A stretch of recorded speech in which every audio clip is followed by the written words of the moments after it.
It started out with my problems being with drug and alcohol addictions, and I realized I had a problem, and so I reached out to somebody who knew Mike and put Mike and I in contact with one another.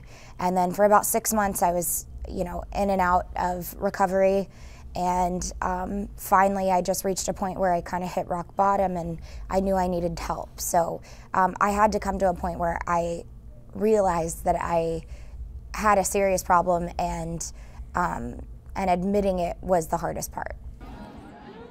Basically, it's just really important to me. It's something that I'm passionate about, mental health and raising the awareness and taking away the stigma away from it. So if I can do that on tour, then awesome.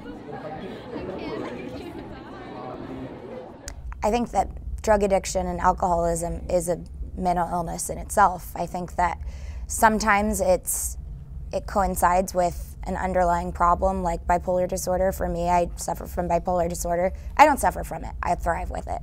And I'm in a different place in my life today, but when I was using drugs and alcohol, I think that was my way of self-medicating. So yes, sometimes, but then there are other times where people only have an alcohol problem. It's just seeing somebody who struggled and seeing how they've overcome that struggle has been very inspirational to me, and it keeps me motivated on the road. Sometimes you can kind of lose motivation, but this keeps me inspired.